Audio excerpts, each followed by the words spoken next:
El eje construido consiste de una tubería AB y una barra sólida BC. La tubería tiene un diámetro interno de 20 milímetros y un diámetro externo de 28 milímetros. La barra tiene un diámetro de 12 milímetros por otro lado.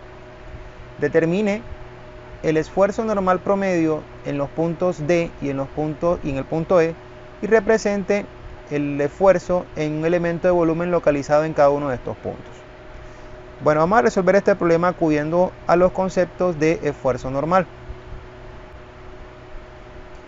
Se observa que en cada uno de los puntos que tengo aquí como resaltados existen unas cargas externas que están dando sobre todo pues en la parte donde tenemos conexiones, unos cambios en las cargas que internamente el material va a intentar como oponerse para que esa intensidad de fuerza no intente más adelante fracturarlo. Entonces, por esa razón hay que crear las condiciones que nos permitan como calcular esos esfuerzos de una manera muy práctica. Una buena opción puede estar en determinar el diagrama de fuerza normal o de carga axial que experimentaría este arreglo basándonos en estas cargas internas. El link de cómo se explica la representación detallada de este tipo de diagramas lo voy a dejar en esta parte de la pantalla.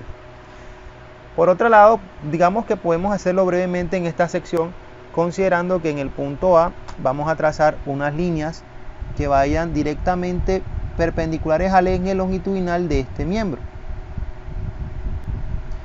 Igualmente vamos a trazar unas líneas que sean perpendiculares al punto B, es decir, donde hay como puntos de contacto de cargas externas. E igualmente en el punto C. Luego de haber trazado estas líneas, que son, como les decía, perpendiculares al eje longitudinal que tiene esta construcción de eje, vamos a trazar una perpendicular a estas en la parte de abajo, que la voy a resaltar de color rojo. A esta línea la voy a llamar X. Y sobre estas regiones vamos a trazar el comportamiento de las cargas que producen internamente sobre estos materiales un estado de esfuerzo, tensión y compresión. Aquellas que hagan un estado de esfuerzo a tensión las vamos a colocar positivas en este diagrama y las que produzcan un estado de esfuerzo a compresión lo colocaremos negativas. Entonces, como partiendo de este punto tendríamos una carga de 4 kN de izquierda a derecha que en la región AB produciría sobre todas estas moléculas una carga de compresión equivalente a 4 kN, yo la voy a colocar aquí en el sentido negativo, menos 4 kN, que estarían por toda esta sección incidiendo un efecto de compresión hasta llegar al punto B. Esto lo voy a resaltar de color verde. Una vez llego al punto B, me encuentro con unas cargas que van a atacar esta barra sólida que pertenece a la región BC, de cierta forma de que el 4 kN ya no va a tener como que esa sola participación sobre estas cargas, sobre esta región. Entonces, como ya tengo 12 que irían a la parte derecha, en esta región, miren que la magnitud de 12 es más grande que el número 4. Entonces, en esta región aquí habrá una carga, estas moléculas van a intentar estirarse. Por tanto, tendremos un efecto netamente de tensión. Entonces, al restar los 4 kN que tenía aquí en esta parte interna de compresión, a partir de aquí sufrir una carga de 12, sería un equivalente de 8 netos, 8 kN. Entonces yo voy aquí a resaltar esos 8 kN, vamos a ponerlos por acá en esta parte de arriba, positivos, ¿no? Y toda esta región va a verse afectada por esa condición en particular. Lo voy a resaltar en amarillo. Por último, al llegar al punto C, miren que tenemos una carga de 8 kN que va hacia la izquierda. Y como bien se frecuenta hacer en este tipo de diagramas, evidentemente cerraría aquí en 0. ¿Listo? Entonces este sería como el diagrama de carga normal o de carga axial que sufriría nuestro componente. Como nos están pidiendo entonces los esfuerzos normales que tendríamos en el punto D y en el punto C, tenemos que acudir al concepto de esfuerzo normal, que promediado simplemente va a ser la relación entre la carga interna sobre el área de sección transversal al eje longitudinal de este cuerpo. Entonces, en el caso del punto D, miren que esto se trata, si yo aquí hago como una vista en corte, de una especie de tubo.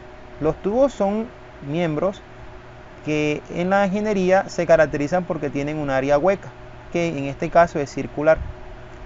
Entonces, la parte que va a tener como esa exigencia por la presencia del material sería la que conlleva el espesor. En ese sentido, como me están diciendo que tenga en cuenta que los diámetros exteriores e interiores me lo están dando, recuerden ustedes que si esto lo tomamos como un anillo, el área de ese anillo sería básicamente el área del diámetro más grande, digamos que el exterior, menos el área del diámetro más pequeño. Entonces, si recordamos que el área de un círculo es pi cuarto en función del diámetro al cuadrado, tendríamos ahí que, vamos a llamar esto a', que nos estaríamos como enfrentando unas diferencias de áreas, que ya reemplazadas en este caso sería pi cuarto del diámetro exterior al cuadrado menos pi cuarto del diámetro interior al cuadrado. Como el pi cuartos está en ambos lados de los términos como semejantes, se puede sacar un factor común para facilitar la operacionalización y quedaría entonces que pi cuarto multiplicaría las diferencias del diámetro exterior al cuadrado menos el diámetro interior al cuadrado. ¿Okay? Entonces, esta sería como nuestra fórmula base para poder obtener ese esfuerzo para cada uno de los casos. Bueno, si nos enfocamos en el caso de, miren que la carga interna está con presión equivale a 4 kN.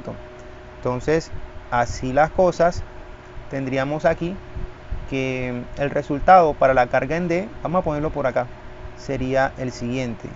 El esfuerzo en D sería dividir menos 4 kN, que son representados ahí como carga con presión, entre la diferencia en los diámetros. Estos diámetros se pueden pasar directamente a metros si tenemos en cuenta que por lo menos aquí 28 milímetros multiplicados por un metro que tiene 1000 milímetros son cerca de 0.028 metros, al igual que en el caso del diámetro interior, que tiene aquí un valor de 20, sería básicamente 0.020 o 0.02 metros, ¿no? Entonces, yo de todas maneras lo voy a escribir aquí para que quede por sentado. Aquí un metro pasado a milímetros, 0.02 metros. Bueno, entonces ya habiendo hecho esas conversiones, yo voy aquí a proceder a hacer el reemplazo en la ecuación que tengo aquí resaltada en verde. Entonces tendría aquí a pi cuartos multiplicado por la diferencia entre 0.028 metros al cuadrado restado a 0.02 metros al cuadrado. Este metro no es que tenga el cuadrado, o sea, hasta ahora sí lo lleva, pero debe quedar claro que es como que la operación matemática, ¿ok? Luego se le va a asignar a la unidad el valor correspondiente. Entonces aquí voy a borrar por un momento para extender esta división para que quede un poco más organizado.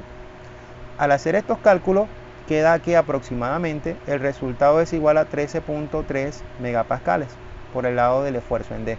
Estos negativos, ¿no? Y para el caso del esfuerzo que vamos a tener en cuenta en la región BC, miren que la carga interna es positiva. O sea que si yo aquí operacionalizo para el caso E, voy a ponerlo aquí como caso E, tendré la siguiente correlación. Sabiendo que entonces el esfuerzo en E va a ser igual a la carga que tengo normal, ¿no? En E, o puede ser la misma carga P para no confundirnos con lo que había puesto inicialmente, pero esta vez en la región que tiene al punto E sobre el área. El área que tenemos en esta barra es un área maciza y según lo que dice el problema, dice que ese diámetro de esa barra es de 12 milímetros. O sea que si yo aquí hago esa misma analogía que trabajé con este caso, pero como aquí es sólida no tendría en cuenta el área interior, solamente me quedaría con el área de la circunferencia que hace referencia al borde exterior de esa barra. Entonces, recordando que tenemos 8 kilonewtons en esa región donde tenemos el punto E positivo, si es un esfuerzo a tensión, el área tendríamos entonces que calcularlas como pi cuarto de ese diámetro, que pasado a metros es 0.012 metros, ¿ok? Todo esto al cuadrado. Al hacer estas divisiones nos queda que el esfuerzo normal que tendremos en el punto E por tensión será aproximadamente igual a 70.7 megapascales. Si hacemos la representación, es como si hiciéramos como un corte, ¿no? Entonces, si yo me enfoco nomás en esta área de aquí, vería que si ya lo coloco por aquí, el corte, perdón, voy a colocarlo entre A y D, vería que tengo la barra, aquí estaría cortada, aquí estaría el punto A, aquí tendría 4 kN y la carga interna sería opuesta y costaría 4 kN. Miren que intentamos entonces demostrar que las moléculas que hacen parte de este cuerpo se están comprimiendo, que es lo que coincide entonces con el diagrama de carga axial que colocamos aquí. Igualmente, si hago el corte para la región B, por ejemplo, en ese caso particular tengo que incluir a toda esta región de acá, todo esto.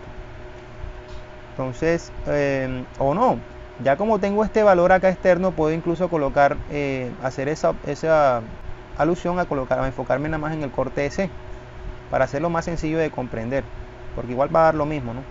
Entonces, miren que si yo cojo nada más el corte de C, tendría aquí la barra cortada, aquí tendría a 8 kN y todas estas moléculas estarían aquí a tensión con esa carga interna de 8 kN, que coincide exactamente con lo que me está diciendo el diagrama de carga normal en esta región.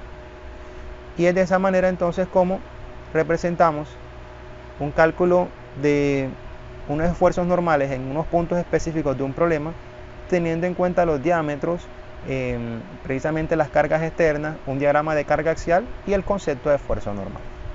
No olvides suscribirte y darle like.